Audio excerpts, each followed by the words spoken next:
नमस्कार दोस्तों, मैं आज अरहम टेक्नोलॉजीज लिमिटेड के बारे में चर्चा करूंगा। मैं इस स्टॉक के बारे में चर्चा क्यों कर रहा हूं, तुम्हें अंत में पता चल जाएगा। शेयर बाजार पूरी तरह समय के खेल पर आधारित है।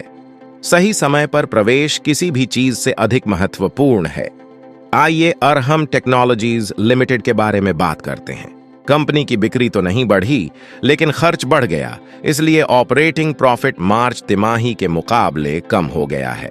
आगे बढ़ने से पहले मैं आपको बताना चाहूंगा कि कंपनी अपने नतीजे अर्धवार्षिक आधार पर घोषित करती है, इसलिए यह सितंबर महीने के नतीजे हैं और अगले नतीजे मार्च महीने में होंगे।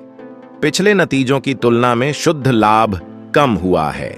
अगले नतीजे अच्छे होंगे तो इसका ज्यादा असर नहीं होगा, लेकिन किसी तरह कंपनी के नतीजे खराब आ गए तो दिक्कत होगी। यहाँ शेयर होल्डिंग पैटर्न अच्छा दिख रहा है। लगभग 73% शेयर होल्डिंग प्रमोटरों की है, तो चिंता करने की जरूरत नहीं है। आइए कंपनी की कुछ सकारात्मक चीजों के बारे में बात करते हैं। लगाई गई पूंजी पर रिटर्न बहुत अच्छा है, इक्विटी पर रिटर्न भी बहुत अच्छा है।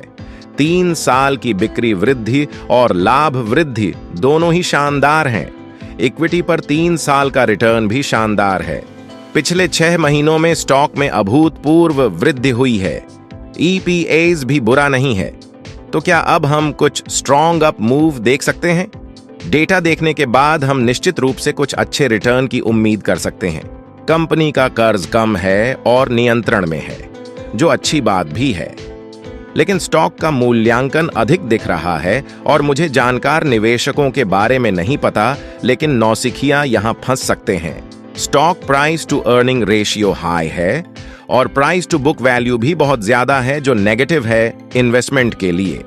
लेकिन एक और नकारात्मक बात है, कोई व्यक्ति नियमित रूप से बड़ी मात्रा में स्टॉक खरीदने के लिए संदेश भेज रहा है, जो बहुत चिंताजनक है।